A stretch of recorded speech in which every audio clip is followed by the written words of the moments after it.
Hello friends, स्वागत है आप लोगों का फिर से एक बार हमारे यूट्यूब किचन में। आज मैं आपको बताने वाला हूं कि इंडियन आर्मी की तरफ से एक वैकेंसी निकली है, जो कि आर्मी 10+2 TES 50 की यहाँ पे जो वैकेंसी है उस नोटिफिकेशन का नाम है। चलिए इस वीडियो में मैं आपको बताने वाला हूँ। इसका जो ऑफिशियल नोटिफिकेशन है आप लोग यहाँ पे देख सकते हैं।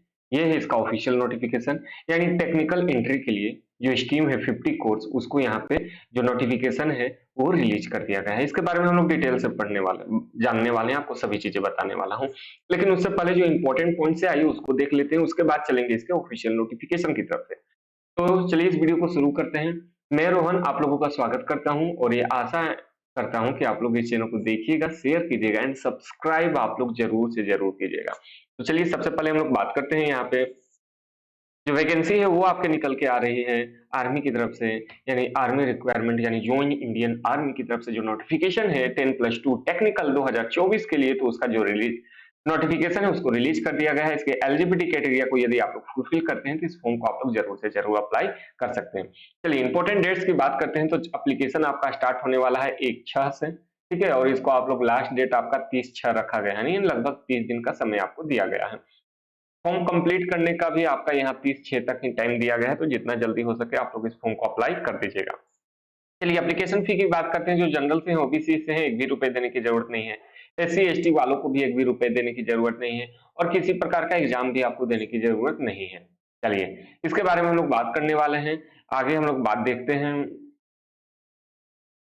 चलिए यहाँ पे यदि एज की बात करते हैं तो मिनिमम एज आपका 16.5 वर्ष होना चाहिए और मैक्सिमम 19.5 वर्ष होना चाहिए। इससे ज्यादा आपका नहीं रहना चाहिए और इससे कम भी आपका नहीं रहना चाहिए। तो आप लोग अपना एज को देख लीजिएगा, यदि इस एज क्राइटेरिया में आप लोग आते हैं तो आप लोग अप्लाई कर सकते हैं। और यहाँ रिलैक्सेशन किसी को नहीं मिलता, इस बात का याद रखिएगा कि आपको एज में रिलैक्सेशन मिल जाए। ओबीसी एससी एसटी यहाँ कुछ नहीं मिलता। इसके बीच में यदि आप लोग हैं तो अप्लाई कर सकते हैं, नहीं तो नहीं कर सकते हैं। चलिए चलते हैं इसके ऑफिशियल नोटिफिकेशन पे और देखते हैं क्या है डिटेल जो आपको जानना और भी ज्यादा जरूरी है। इस नोटिफिकेशन को आप लोग डाउनलोड कर सकते हैं। नीचे टेलीग्राम का आपको चैनल का जो लिंक है वो मिलने वाला है डिस्क्रिप्शन में। वहां से जाके इसको डाउनलोड करके आप लोग एक बार पढ़ सकते हैं। पढ़ने का मन है तो पढ़िए, नहीं तो मैं तो सब चीज बता ही रहा हूँ। चलिए सबसे पहले आप लोग यहाँ पे देख सकते हैं उन सभी को इनवाइट किया गया है जो अनमेरिड हैं, जो 10+2 आपका पास आउट हो या फिजिक्स केमिस्ट्री मैथ से हो, पीसीएम एज अ सब्जेक्ट आपने लिया हो, और जेई मेंस का 2030 में यदि आप लोग अपीयर हुए हैं, याद रखिएगा आपको अपीयर होना कंपलसरी है। यदि जेई मेंस 2023 में आप लोग यहाँ पे अपीयर हुए हैं तो आप लोग अप्लाई कर सकते हैं, ठीक है, नहीं तो आप लोग अप्लाई नहीं कर सकते। यानी सबसे पहला 10+2 यदि आप पास आउट है, वो भी किससे, पीसीएम से आपका पास आउट होना चाहिए। और साथ ही साथ में आपका जेई मेंस 2023 का एग्जामिनेशन यदि आप लोग रहे हैं तो आप लोग इसके लिए अप्लाई कर सकते हैं, ठीक है। यहाँ पे आप लोग देख लीजिए, यदि आपका जन्म 2 जुलाई 2004 से लेके 1 जुलाई 2007 के बीच में है तो ही आप लोग इसके लिए अप्लाई कर सकते हैं। यहाँ रिलैक्सेशन नहीं मिलता, इस बात का याद रखिएगा। और एजुकेशन क्वालिफिकेशन के बारे में हम लोगों ने चर्चा किया, उसको और भी देख लेते हैं। 60% आपका मार्क्स चाहिए, कंपलसरी है, चाहे आप स्टेट से हो, सेंट्रल से हो, कहीं से भी हो। आपका 60% का मार्क्स यहाँ पे खोजा गया है। यदि 60% है, मिनिमम 60% है, मैक्सिमम जितना ज्यादा हो सके अच्छा बात है। 60% यदि आपका है तो अप्लाई कर सकते हैं।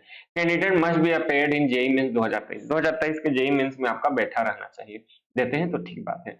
उसके बाद medical examination and physical test आपका होने वाला है, बस इतना ही होने वाला है, ठीक है।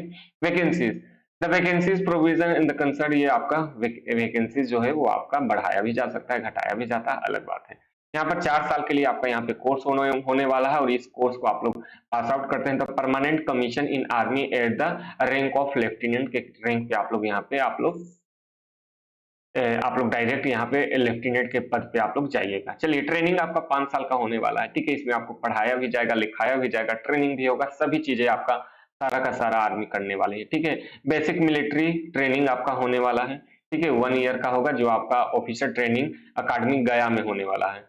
और इसके अलावा यदि कहीं और भी देना हो तो वे लोग दे सकते हैं, decided by the Indian army, ठीक है। और टेक्निकल ट्रेनिंग आपका फेज 1 का प्री कमीशन ट्रेनिंग होगा 3 साल में। फिर पुणे में आपका होने वाला है, सिकंदराबाद में फेज 2 का जो यदि बात करते हैं पोस्ट कमीशन ट्रेनिंग होगा, वो आपका सिकंदराबाद में होने वाला है, ठीक है। अलग अलग यहाँ पे देख सकते हैं। अवार्ड है ऑफर डिग्री, फिर आप लोग डिग्री एग्जामिनेशन आपका होगा, उसको क्वालिफाई भी करते हैं। इंजीनियरिंग का आपको वहां पर पढ़ाई किया जाएगा, और जो भी डिग्री है आपको एज ए जेएनयू के ऑर्डिनेंस से यहाँ पे लिंक है इन लोग के, उसके थ्रू आपको यहाँ पे मिलने वाला है।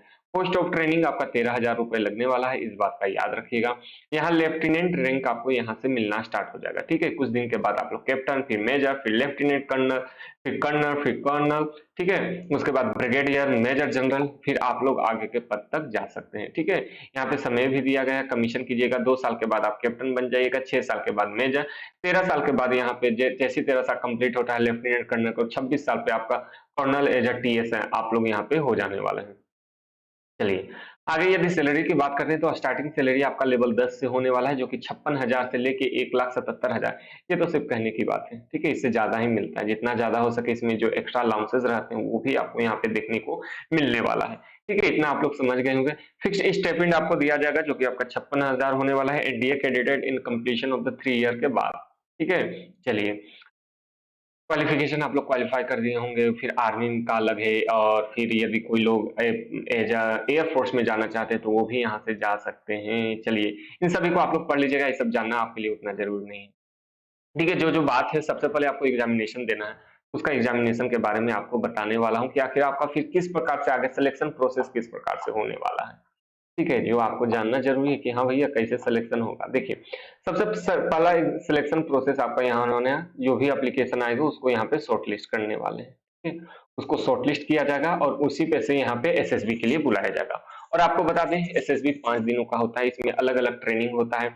आपका यहाँ पे एसएसबी की बात करते हैं, अलग अलग ट्रेनिंग के साथ साथ आपका यहाँ पे फिजिकल टेस्ट होता है, आपका ग्रुप डिस्कशन होता है, और भी यहाँ पे बहुत सारे यहाँ पे अलग अलग एक्टिविटीज होता है। उसी के आधार पे आपका यहाँ पे सिलेक्शन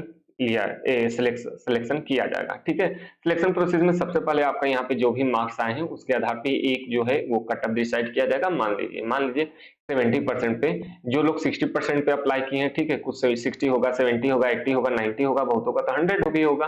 तो ठीक है, तो जो मान लीजिए 70% पे यहाँ पे कट ऑफ तैयार करती है, तो उसके आधार पे जो का भी 70 से ज्यादा होगा उन सभी को बुलाया जाएगा। फिर यहाँ पे 70 से ज्यादा बुलाए जाने पर यहाँ पे 2 दिन का यहाँ पे 2 स्टेज फिर सिलेक्शन प्रोसेस हो जाएगा। पहला दिन ही आपको स्टेज 1 होने वाला है, और उसके बाद यदि रुकेगा तो स्टेज 2 होने वाला है। स्टेज 1 सेम डे आपका हो जाता है। मान लीजिए जिस दिन आपको बुलाया गया उसी दिन पे यहाँ पे कुछ आपका रीजनिंग से रिलेटेड क्वेश्चंस पूछते हैं, कुछ पिक्चर दिखाते हैं, उसके आपको कहानी लिखने को कहते हैं, कुछ रीजनिंग के क्वेश्चंस रहते हैं, उसके थ्रू आपका स्टेज 1 का सिलेक्शन हो जाता है। उसके बाद स्टेज 2 में फिर आपका यहाँ पे 5 दिन का चलने वाला है, ठीक है, समझ में आ गया। इसी के आधार पे आपका पूरा का पूरा यहाँ पे सिलेक्शन कर लिया जाता है। सभी चीजें मैंने बता दिया जो भी आपको जानना बेहद ज्यादा जरूरी था, ठीक है। चलिए, जिनका ज़्यादा मार्क्स होगा उनका चांसेस भी ज़्यादा है, इस बात का याद रखिएगा। जो भी लोग इसके लिए अप्लाई करना चाहते हैं, तो आप लोग जाके अप्लाई ज़रूर कर दीजिएगा। इस नोटिफ़िकेशन को डाउनलोड करने के लिए आपको हमारे टेलीग्राम चैनल से ज्वाइन होना होगा। वहाँ से ज्वाइन होके आप लोग ये ज्वाइन हो जाइएगा, और वहाँ से ज्वाइन होने के बाद इसको डाउनलोड कर लीजिएगा, और डाउनलोड करने के बाद एक बार पढ़ लीजिएगा, और फिर जो भी डाउट होगा आप लोग कमेंट करके पूछ सकते हैं। उसी के साथ-साथ आपको बता दें, आप ये अभी तक सब्सक्राइब नहीं किए हैं तो सब्सक्राइब कर लीजिए, और बेल आइकन भी आप लोग प्रेस कर सकते हैं। तो चलिए, उसके अलावा बहुत सारे लिंक आपको नीचे डिस्क्रिप्शन में मिल जाएंगे, यदि चेकआउट करना हो तो उसको चेकआउट कर सकते हैं। Thank you for watching.